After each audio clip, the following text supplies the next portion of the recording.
नमस्कार. मी युगंधरा शिराढोणकर आपलं स्वागत करते आद्यम योगालयाच्या स्टोरी टेलर कॉर्नरवरती. पहिलं बुक मनगंगेच्या काठावरती याच्या पहिल्या अध्यायाकडे आपण वळणार आहोत. मनगंगेच्या काठावरती. ऐल तिरी नांदे सुख, पैल तिलावर दुःख, मध्ये वाहते जीवन ऐसे संसाराचे रूप. एका तीरावर सुख आणि दुसऱ्या तीरावर दुःख घेऊन वाहणारी मनगंगा. ही मनगंगा कधी संथ तर कधी दुथडी भरून वाहते, कधी सौम्य तर कधी रौद्र. तिचे काही डोह एवढे खोल, थांग न लागणारे, भयावह, तर काही ठिकाणी तिचं रूप रम्य मोहमयी, काही ठिकाणी गरगरणारे, गिळून टाकतील असे वाटणारे भयानक भोवरे. दोन्ही तीरावर तिच्या अमृतमयी जलसिंचनानं जीवन वसलेलं. तिच्या विना तसं तरारू शकत नाही काहीच. निर्मिती होते ती तिच्यातूनच. ती शक्ती आहे, जीवनदात्री आहे, पण कोपली तर महाभयंकर, रौद्र, विनाशालाही तीच कारणीभूत. सध्या टेन्शन, ताणतणावाचा पर्जन्य असा बेबंद बरसतोय की मनगंगेला पूर आलाय. जीवनदायी मनगंगा गिळून टाकते, गावच्या गावं वाहून जात आहेत. मनगंगेची क्षिती न बाळगता वसवलेली ही गावं होती. पण या मनगंगेची पूजा बांधणारे, प्रार्थना आळवणी करणारे ही अनेक लोक आहेत. त्यांनी तिच्या काठी तीर्थक्षेत्र वसवली आहेत. ती मात्र सुरक्षित आहेत. इथे मनगंगा प्रसन्नपणे वाहते, संथ रम्य. इथे जीवन सदाबहार. इथे ती मातृस्वरूप. 21व्या शतकात मनगंगेचा प्रवाह खवळलाय. ताणतणावाचा प्रचंड प्रवाहाचा लोंढा आलाय. काही जण या मनगंगेत तरीही आनंदाने पोहू शकतात, पुढे पुढे जात राहतात, तर काही जण काठावर उभे. त्यांना मनगंगेचं हे रूप अगदी नवीन आहे. त्यांना भीती वाटते तिची, या ताणतणावाच्या लोंढ्याची. यामुळे त्यांचं जीवन स्तब्ध, रुक्ष, कोरडं. पण इतरांना पोहताना पाहून आपल्या मुलांना मात्र ते प्रवाहात ढकलतात. पाण्यात पडलं की येईल पोहायला. आपल्याला जमलं नाही तरी या बेडगी आशेनं, तो दुसरा कसा पोहतो बघ म्हणतात. पण काही घाबरत का होईना पण स्वतःही प्रवाहात उतरतात. पोहण्याचं कौशल्य नसलेली ही मुलं, माणसं मग आत गटंगळ्या खातात. काही जण सरळ जमत नाही म्हणून काठावर येतात आणि काठावरून ओले त्याने थंडीत कुडकुडत नीरसपणानं प्रवाहातील इतर माणसांकडे पाहत राहतात. काही जण गटांगळ्या खातात तर काही जण बुडून मरतातही. आपण ऐकतो ना अशा बातम्या. एखाद्या अल्प वयात यशस्वी झालेल्या उद्योजकाचा 35व्या वर्षी अचानक हार्ट अटॅक येऊन मृत्यू. MBBS नंतर MDला ॲडमिशन मिळत नाही म्हणून कोल्हापूरच्या तरुणीची आत्महत्या. 10वी-12वीच्या मुलांच्या आत्महत्या. काही प्रशिक्षित आणि पट्टीचे पोहणारे मात्र बुडणाऱ्यांना सही सलामत बाहेरही काढतात. पण फारसं पोहायला येत नसतानाही केवळ प्रेमापोटी बुडणाऱ्यांना वाचवताना मरणारेही काही कमी नाहीत.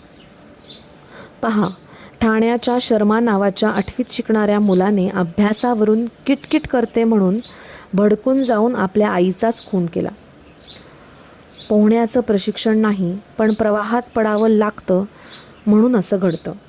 मनगंगेत आनंदात पोहता यायलाच हवं. त्यासाठी तिला जाणून घ्यायला हवं. प्रवाहाचा वेग किती, पाणी खोल कुठे, उथळ कुठे, भोवरे कुठे आहेत हे माहीत हवं. पाहायला हवीत तिच्या काठावरची तीर्थक्षेत्र, जिथे ती रौद्र नसते, मातृस्वरूप असते आणि जिथे बुडणाऱ्यांना वाचवणारेही अनेक जण भेटतात. एकदा पोहायचं कसब अंगी बाणवलं की मग खुशाल पोहता येईल दुथडी भरून वाहणाऱ्या मनगंगेतूनही. पण तोपर्यंत काठाकाठानेच पोहायला हवं. हे काठ आहेत भारतीय संस्कृतीचे, भारतीय तत्त्वज्ञानाचे, आत्मभानाचे, आत्मज्ञानाचे. करणार ना मग सैर मनगंगेतून तिला जाणून घेण्यासाठी. पहा, यश, सुख, रंजन, सृजन, संपत्ती, नवनिर्मिती इतकंच काय, पण दुःख, आजार, विनाश, अपघात, नुकसान, दुर्दैव हे सारं काही प्रथम मनाच्या सृष्टीत जन्माला येतं आणि मग अस्तित्व धारण करतं. या मनाचे शक्तीने म्हणूनच चमत्कार घडू शकतात. कालपर्यंत बरा आहे असा वाटणारा अगदी धडधाकट माणूस अचानक हार्ट अटॅक येऊन मृत्युमुखी पडतो. कारण एकच, अयोग्य मनोभूमिकेमुळे आलेली तणावग्रस्तता. आणि एखादा माझा साक्षात्कारी हृदयरोग डॉक्टर अभय बंक किंवा कॅन्सर माझा सांगाती डॉक्टर अरविंद बावडेकर असं म्हणून या आजारांना सहज नमवतो. पंढरपूरच्या वारीत चालताना ऊन, पाऊस, भूक, तहान, प्रवास या कशाचाच ताण, त्रास न जाणवता उलट भाविकांचे असलेले आजार बरे होतात. कारण श्रद्धा हे या मनशक्तीचं एक देखणं रूप आहे. शास्त्रज्ञांना विचारून पहा, तेही हेच सांगतील की प्रत्येक शोधाचा उगम हा प्रथम मनातच झाला. एखाद्या कोट्याधीशही हेच सांगतो की प्रचंड संपत्ती मिळवण्याच्या कल्पना प्रथम मनात साकारल्या म्हणून हे घडलं.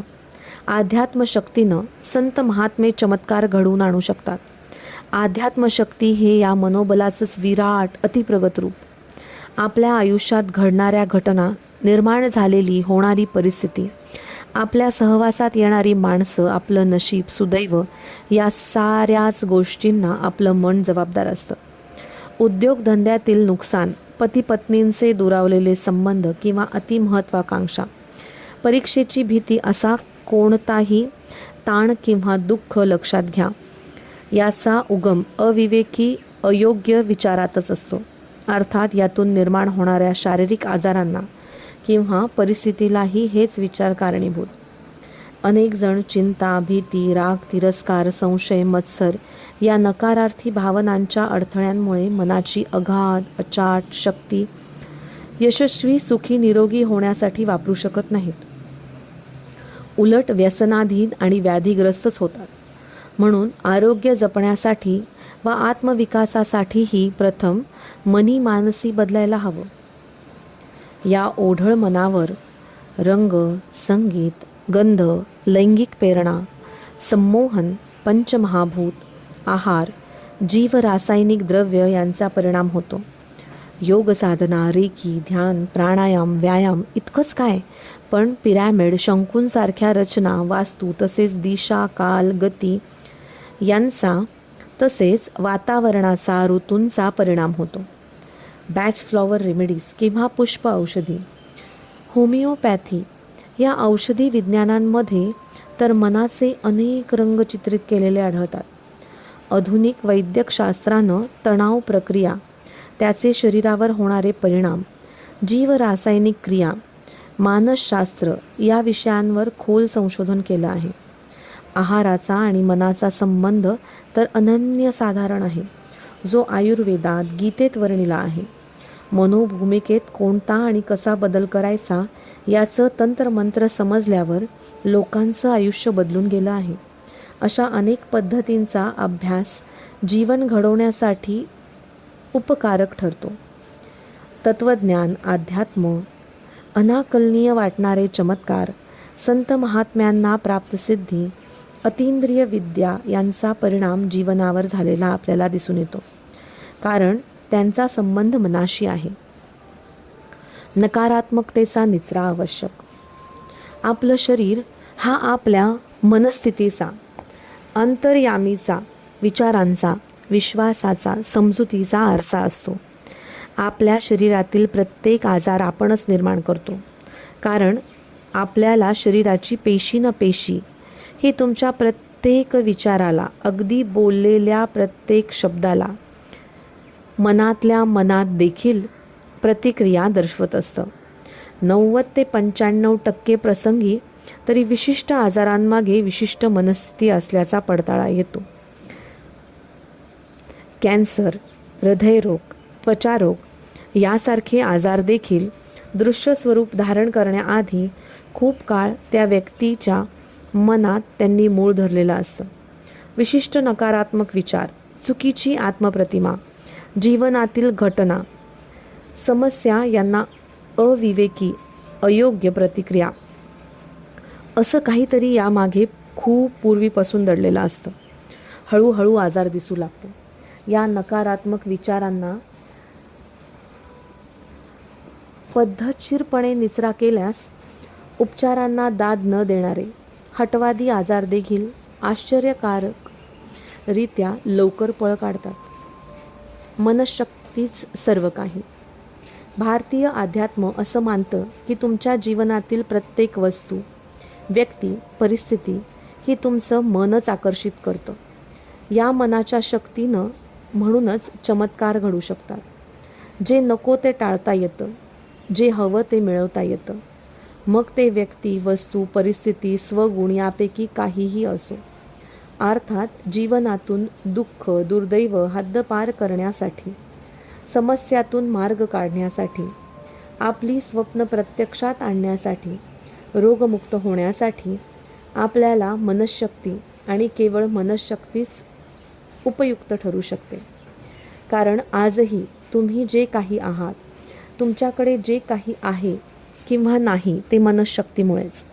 कळत न कळत तसं चित्र तुम्ही मनाला दिलं होतं, मनाचं प्रोग्रामिंग केलं होतं, त्यालाच अस्तित्व आलं. म्हणजे मनशक्ती ही तर प्रत्येकापाशी असते. फक्त तिचा शास्त्रशुद्ध वापर कसा करायचा हे आपण जाणून घेतलं पाहिजे. याबद्दलही आता विविध क्षेत्रात खूप संशोधन झालं आहे. म्हणूनच मनाशी संबंध असलेल्या प्रत्येक गोष्टीशी आपण निदान ओळख तरी करून घ्यायला हवी. आपण मनगंगेची सैर करणार आहोत, ती यासाठीच. पुन्हा भेटूया मनगंगेच्या काठावरती.